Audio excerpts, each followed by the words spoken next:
Alhamdulillahi Rabbil Alamin. Wassalatu wassalamu ala asrafil anbiya'i wal mursalin wa ala alihi wa ashabihi ajma'in. Sa ngalan ng Allah ang mapagpala, ang mahabagin, ang lahat ng pagpupuri at pasalamat ay tanging sa Kanya lamang, ang Panginoon ng sanlibutan. Ang kapayapaan, nawa at pagpapala ng Allah ay mapasalahat ng mga propeta, sa kanilang mga kasamahan, sa kanilang mga pamilya, at sa lahat ng mga taong nanatili sa matuwid na landas hanggang sa huling araw. Sa mga kababayan natin, magandang umaga sa inyo lahat.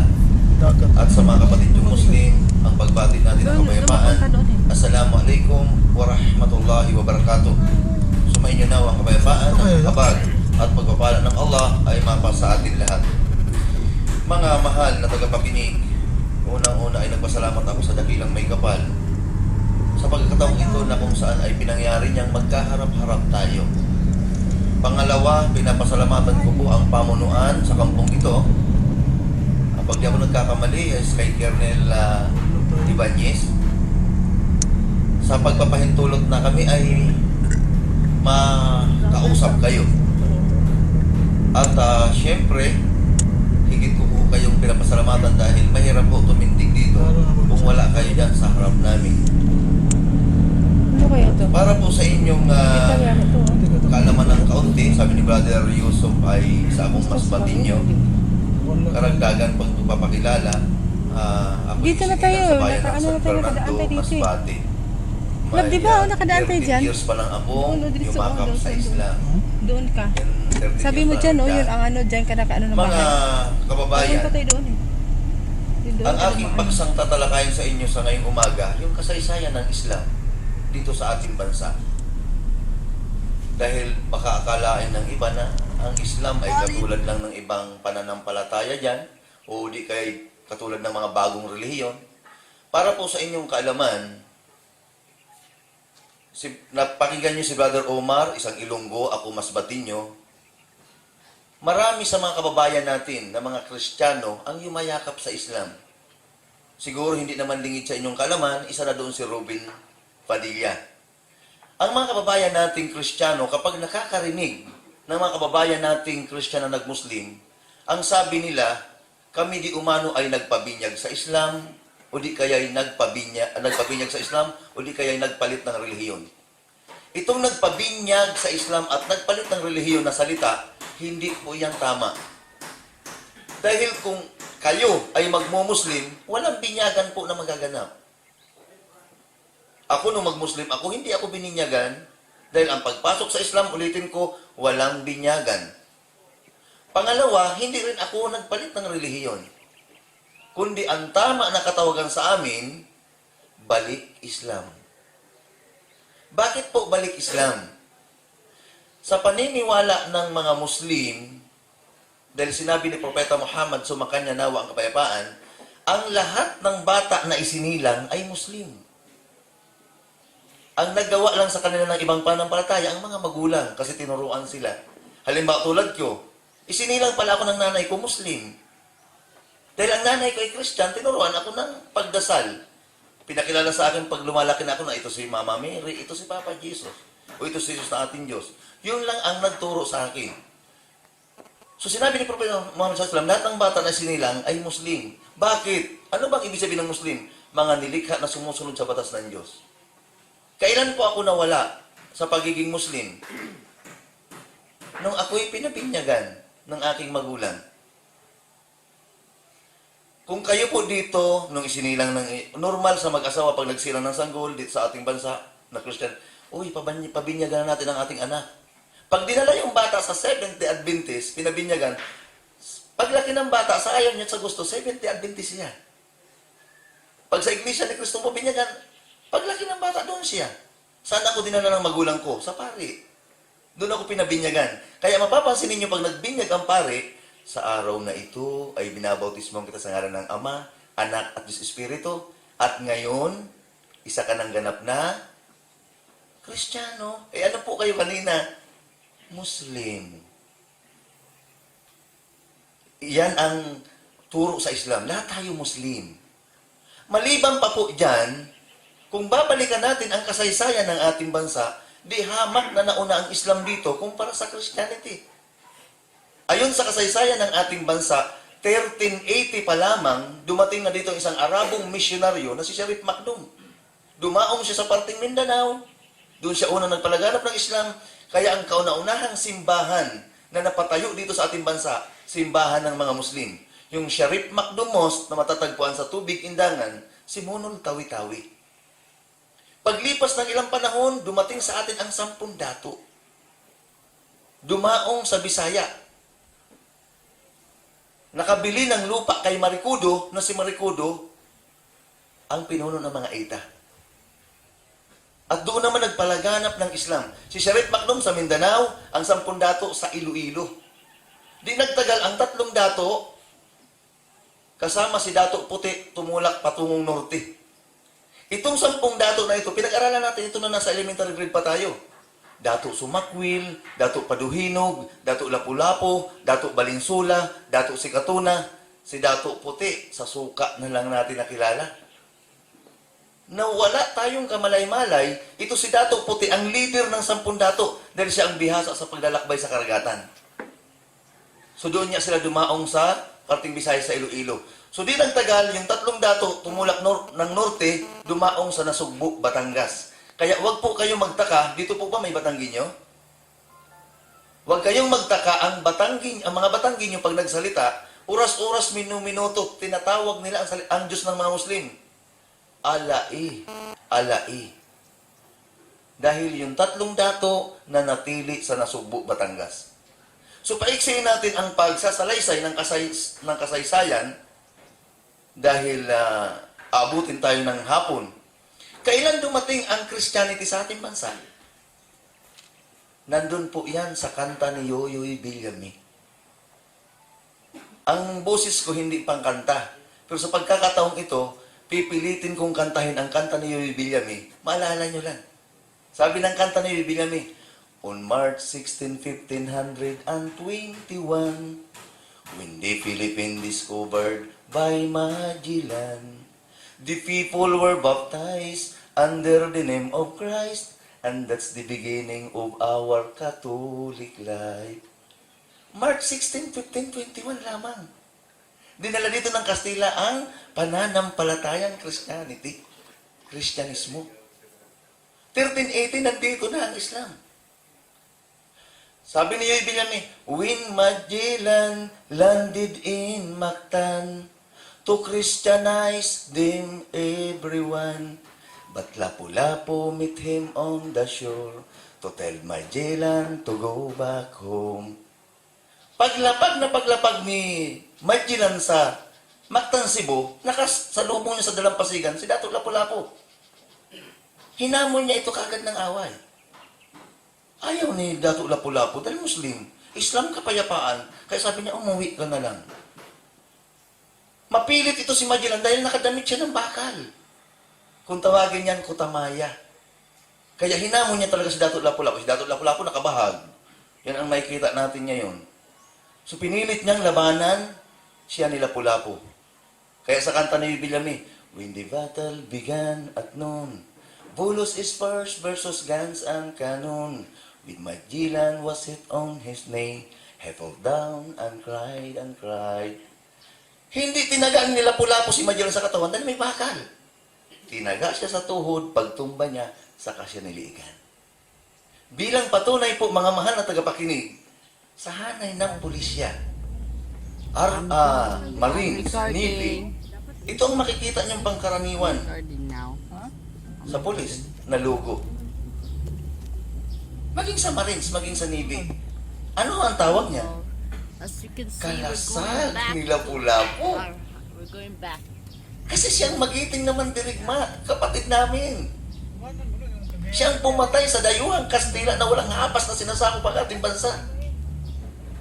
Kaya na-appreciate ang kagitingan niya. Kaya naman, pumunta kayo sa mga Napolcom, pumunta kayo sa PNPA, Philippine National Police Academy sa Silang, bubungad talaga sa harapan mo, Dato Lapu-Lapu. Yes. Dahil siya ang pumigil sa dayuhang Kastila. Nung napag-alaman, ay ito po, natuwa ako sa sandatahang lakas ng Pilipinas, na-appreciate ang kagitingan ni Dato Lapu-Lapu. Pero pagdating sa pamahalaan, nalungkot ako. Saan inilagay na pera si Dato Lapu-Lapu? 1 centavo, di ba? Yung 1 centavo na nakatali siya dito. Eh, hindi mo nga maibili ng chewing gum. Kaya tuloy, nag-isip ako nung makita ko si Ninoy Aquino sa 500 na malungkot. Sabi ko, baka sinasabi ni Ninoy na, ano bang kabayanihan na ginawa ko? Bakit nasa 500 ako? Dapat si Lapu-Lapu dito. Nung mapag-alaman ng hari ng Espanya na namatay si Magellan, June 3, 1571, pinadala ang puwersa ni Miguel Lopez de Legazpi sa Maynila. Sino ang chieftain ng Maynila? Raha Sulaiman, Muslim. Sa Tondo, Raha Lakandula, Muslim. Kung ang iba sa inyo ay magawit ng Maynila, tumuloy kayo ng Tondo. Makikita nyo, Raha Lakandula Elementary School. Kasi Muslim doon ang hari dati. Sa Maynila, yung Malacanang. Yung Malacanang po, hindi yan Malacanang. Yan ang palasyo ni Raha Sulaiman. Ang original na pangalan niyan, Malicanjan. May hari dyan. Nung nagtagal, Malicanyan, hanggang naging Malacanang. Kaya huwag kayo magtaka, baka bukas makalawa, yan ay maging Malacanjong. Walang inibayan sa Olongapo. Anong original ng Olongapo? Ulo ng apo. Nung nagtagal, ulo ng gapo. Ngayon, Olongapo. Huwag kayo magtaka, baka bukas makalawa yan ay maging ulo-ulo, gapo-gapo. Binabago nila ang bakas ng Islam sa ating bansa. So pagdating ng puwersa ni Miguel Lopez de Legazpi, armado sila ng baril, kanyon at matalas na espada, ang mga ninuno natin, si Bat, Pana at Chris. Kaya si Raha Sulaiman, Raha Lakandula, namatay sa Bangkusay, Tondo. Ang ibang mga ninuno natin hindi kayang pwersa ng Kastila, umurong sila patungong probinsya. Umurong. Kaya may probinsya tayo na Morong Rizal. At ang ating mga ninuno ay muling bumangon upang harapin ang mabigat na pwersa ng Kastila. Binangonan Rizal. Hindi pa rin kaya ng ating ninuno, kaya talagang napilitan ang mga ninuno natin na umatras, talagang atras, hanggang sa naipadpad sila sa Mindanao. Kaya kinagis na natin, mga Muslim sa Mindanao. Sinundan pa rin sa Mindanao ang mga ninuno natin. Hindi na ginawa ng mga ninuno natin na tumawid pa ng dagat. Lalangoy sa dagat, kakainin lang silang pating, malulunod lang sila. Kaya nagsama-sama po ang tribo ng Tausug, Maranao, Maguindanon, Iranon, Samal, at iba pang tribo ng mga Muslim. Buong tapang, hanggang sa huling patak ng kalang dugo, hinarap nila ang mabigat na pwersa ng Kastila. Nanalo ang mga ninuno natin. Kaya hindi nasakop ng Kastila sa history ang Mindanao. Ang mga Kastila naman ang umurong sa Luzon, Visayas. At doon, pinalasap ng Kastila ang pait ng kabiguan nila sa Mindanao. Hinawakan ng Kastila ang krus at espada. Ang mga ninuno natin sa Luzon, Visayas na ayaw yumakap sa krus, putol ang liig nila, bata't matanda. Kaya nasakop ng Kastila ang Luzon, Visayas. Nung masakop ng Kastila ang Luzon, Visayas, hindi ang Mindanao, bilang pagpupugay sa hari ng Espanya na si King Philip II, pinalitan na nila ang pangalan ng ating bansa. Doon ay pinangalanan ng Philippines. Mula sa pangalan ni King Philip II. Philip, Philippines, Pilipinas, kaya tayo Pilipino. Ang tanong, anong bansa ito bago dumating ang mga Kastila? Alam po ninyo yan. Kasi ako, tanda ko pa sa paaralan ko, kinakanta namin yan. Ang pangalan ng bansang ito, nung mga Muslim pa rito, wala pang Kastila. May kanta tayo sa paaralan na, ako ay Pilipino, ang dugo'y maharlika.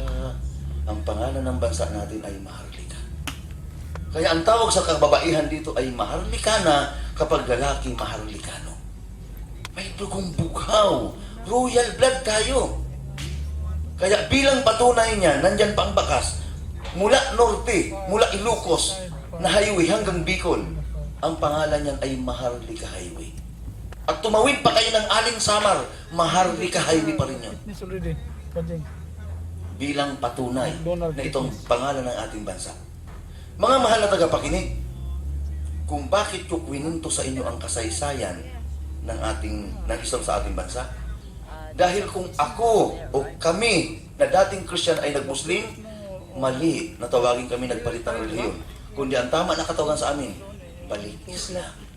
Bumalik lamang. At sino man ang nasa harap ko ngayon na hindi pa Muslim at siya'y magmu-Muslim, hindi siya magpapalit ng relihiyon. Babalikan niya lang. Hindi naniwala kay Jesus. Maling-mali nung matuklasan ko. Bakit? Katotohanan po ang mga Muslim ang totoong naglalagay kay Jesus Kristo sa talagang dapat niyang kalagyan. Alam niyo ho, mga mahal na tagapakinig, ang mga Hudyo, ang tingin kay Jesus Christ ay mas bastardong anak. Ang tingin nila kay Maria, maruming babae. Bakit? Dahil sabi ng mga Hudyo, nagsilang si Maria ng sanggol na walang asawa. Kaya nagbigay siya ng panahon na nagpagalal. Kahit kanino. Kaya ang tingin na kay Maria, marumi, si Jesus anak sa pagkakasala. Sa mga Hudyo yan. Pagdating naman sa Kristyan, kung paano binaba si Jesus at si Maria, tinaas naman ng gusto ng Kristyan. Ginawa si Jesus na Diyos at si Maria, ina ng Diyos. Pasalamat ho ako, may Islam. Na kung saan, kaming mga Muslim, hindi kami matatawag na Muslim kung hindi naman mahalin, igalang at paniwalaan sa Jesus. Pero hindi isang Diyos, kundi dakilang propeta ng Diyos. Si Jesus, anak ni Maria, sugo ng Diyos. Mga mahal na tagapakinig, sa banal na Quran, sinabi ng Allah na sa panahon ni Jesus, ganito siya mangaral. Sabi ni Jesus, wa inna laha rabbi wa rabbukum fa'budu hada siratu mustaqim. Sabi ni Jesus Christ, katotohanan ang Allah, ang aking Panginoon at inyong Panginoon. Sambahin siya nag-iisa, ito ang matuwid na landas. Nasa Quran.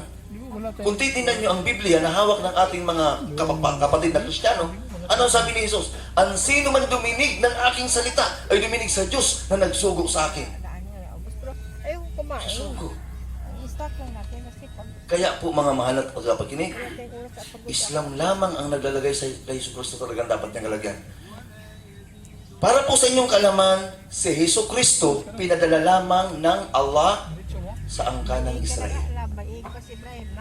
Hindi nyo ho maging sa inyo.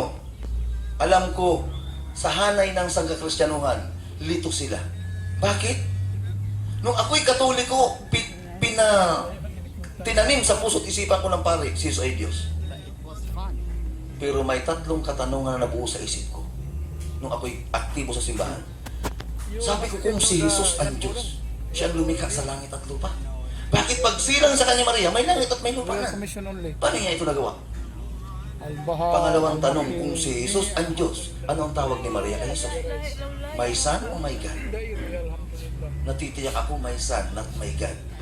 At kung itatanong natin sino makapangyarihan, si Maria, si Jesus, makatuwiran siguro kung si Maria.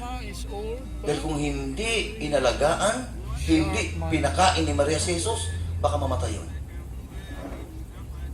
Kaya po mga mahal na tagapakinig, ito ang nagsimula sa akin na magsaliksik ng ibang pananampalataya. Ano ba talaga ang totoo kay Jesus? Diyos, anak ng Diyos, o tao? Itong tatlong problema, hindi man aminin ng sangkakristyanuhan. Alam niyo po, itong tatlong problema, Diyos ba si Jesus, anak ng Diyos o tao, nasa Islam ang solusyon. Kaya huwag kayong magtaka na kung bakit si Major Di Mabildo ay nag-Muslim. Si Colonel Ramon ay nag-Muslim. Bakit? Dahil ang problemang ito, nasa Islam ang solusyon. Nung Katolik ako, Diyos si Jesus. Nung napunta sa Iglesia ni Cristo, si Jesus ay tao. Nang napunta sa born again, si Jesus ay anak ng Diyos. Ang solusyon para nito nasa Islam. Sa papaano? Sa aral ng Islam, sa pagkalikha ng Diyos, sa apat na tao sa iba't ibang pamamaraan. Mga mahal na tagapakinig, ang Diyos natin, naglikha siya ng apat na tao na klase para ipakita niya kung gaano siya kadakila. At kilala niyo ito. Sino ang unang taong nilikha ng Diyos? Si Adan. Walang nanay, walang tatay. Sino ang pangalawang taong nilikha? Si Eva. Mula sa tadyang ni Adan, walang nanay. Sino ang pangatlo? Tandaan nyo ha, Adan walang nanay, walang tatay. Si Eva hindi galing sa nanay, kundi galing sa lalaki, walang nanay. Ang pangatlo na creation, nagsiping na ang babae at lalaki lumabas. Sino? Tayo. May nanay at may tatay. Kaya huwag kayong maniwala sa teory ni Darwin na ang tao daw nagmula sa unggoy.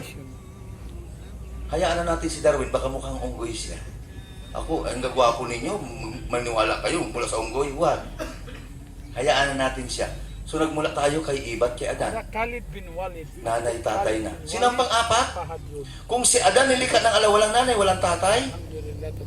Si Eva galing sa tadyang ni Adan, walang nanay. Naglikha ang ala ng pangatlo, opposite ni Adan. Tayo, may nanay, may tatay. Si Adan walang nanay, walang tatay.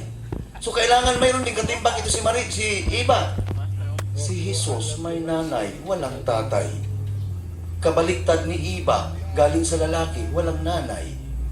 Ganyan makapangyarihan ang tagapaglikha. Lilikha niyang apat na tao sa iba't ibang pamarang para ipakita niya kung gaano siya kadakila. Kaya kung sasabihin Diyos si Jesus, dahil walang nanay, ay walang tatay. Si Adan, walang nanay, walang tatay. Kung sasabihin si Jesus, anak ng Diyos, dahil may nanay, walang tatay. Balik ulit tayo kay Adan, walang nanay, walang tatay, bakit hindi ginawang Diyos? So nasa Islam po, mga mahal na tagapakinig. At isang kagulat-gulat na natuklasan ko sa Islam, sa amin si Jesus, buhay. Hindi namatay. Sabi ko, Katolik ako, Diyos si Jesus, pero namatay. Dito sa Islam, propeta lang si Jesus, pero hindi namatay. Kasi nandyan po sa kapayagan namin sa Quran. Para po sa inyong kalaman, si Jesus Kristo, pinadala lamang ng Diyos, ng Allah, sa angkan ng Israel. Sa Israel lamang si Jesus pinadala, sa naliligaw ng tupa ng Israel. Sa madalit sabi, hindi pinadala si Jesus sa Amerika, sa China, at sa Pilipinas. No. Sa naliligaw lamang siya ng tupa ng Israel. Sa mga Hudyo lang siya pinadala. Kaya pagdating ni Jesus Christ sa mga Hudyo, nagpakilala siya. Sabi niya, ako'y sugo ng Diyos. Sa time po ni Jesus Christ, nung pinadala siya sa mga Hudyo, ang claim, dalawa lang. Sabi ni Jesus, ako'y sugo ng Diyos. Sabi ng mga Hudyo, sinungaling ka. Hindi siya tinanggap. Pero yung teaching na siya Diyos at anak ng Diyos, wala. Sa time ni Jesus, wala yan. Dalawa lang. Sabi ni Jesus, ako'y propeta ng Diyos. Sabi ng mga Hudyo, sinungaling ka. Sa panahon na yan, kapag kriminal ka, impostor ka, sinungaling ka, papatayin ka ng mga Hudyo sa krus. Kaya kaagad ipinag-utos si Jesus na patayin sa krus. Nagpakita si Jesus ng patunay na siya'y propeta. Ginawa ni Jesus, dumakot siya ng kapirasong putik. Ginawa niyang ibon, hinipan niya at lumipad. Pero sinabi ni Jesus, hindi ito ganang akin, kung hindi sa kagustuhan ng Allah na nagsugo sa akin. Nalong nagalit ang mga Hudyo, sinungaling niya, patayin niya sa krus. Doon na si Jesus nagbuhay ng patay, nagpagaling ng kitungin, nagpalit ng bulag, at nagpalakad ng lumpo. Nasa Quran din po yan. Pero sinabi ni Jesus ulit, hindi ito akin. Sa kagustuhan ng Allah na nagsugo sa akin. Lalong umigting ang galit ng mga Hudyo at ipinag-utos na talagang patayin siya sa krus. Ang ginawa sa tafsir ni Ibn Kathir, inipon ni Jesus ang kanyang 12 disciples, kung tawagin sa Arabic, Hawariyon, inipon niya sa bahay. Tinanong ni Jesus ang 12 disipulos, sino ang papayag sa inyo na ang mukha ko ipamukha sa kanya at magsasama kami sa paraiso sa kabilang buhay? Ang tumaas ang kamay, yung pinakabatang disipulos. Kaya nagulat si Jesus, bakit yung pinakabata pa tumatas ang kamay? Kaya 3 bisis binanggit ni Jesus, sino ang papayag sa inyo na ang mukha ko ipamukha sa kanya at magsasama kami sa paraiso sa kabilang buhay? Yung pa rin ang tumatas ang kamay. Kaya sabi ni Jesus, ikaw yun. Kaya sinabi ng Allah sa Quran, وَمَا قَتَلُوهُ وَمَا سَلَبُوهُ وَلَكِنْ شُبِّهَ لَهُمْ. Sa Tagalog, sabi ng Allah, hindi nila napatay si Jesus at hindi na ipako sa krus. Ipinamukha ng Allah ang mukha ni Jesus doon sa ibatang-batang disipulos at si Jesus ay nangat ng Allah. Kitang-kita ng 12 disciples, butas ang bubong. Kasi hindi naman yan ang bubong ng panahon. Ang Allah naglikha ng 7 bahagdan ng kalangitan, nandun niya yung si Jesus sa second heaven, sa paniniwala ng mga Muslim. Buhay. Pinamukha ang mukha niya doon sa isang disipulos na bata, at pagdating ng mga Hudyo para hulihin, kaya ang akala nila, ang nahuli nila ay tunay na Jesus. Hinihila si Jesus palabas, kinakaladkad, maraming tao nakaabang, dahil alam na huli si Jesus. Akala ng mga Hudyo, nahuli si Jesus. Kaya pala, pagdating ng mahal na araw, kakalipas lang, yung dula-dula Sinasadulat nila yan.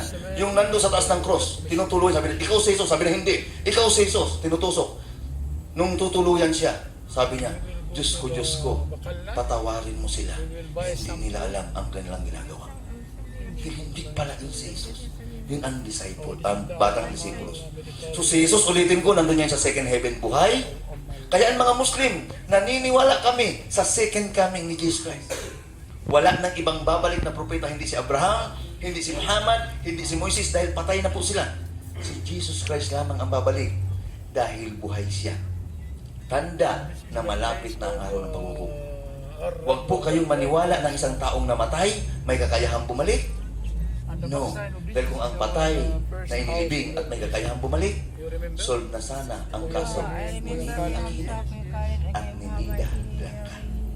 So si Jesus ay babalik dahil inangat lamang siya ng Allah. Tanda na malapit na ang araw ng paghukom. Maraming salamat sa inyong pakikinig. Sa muli, magandang umaga sa inyong lahat. Uncle Khair, Brother Noah, sa maiksi. بسم الله الرحمن الرحيم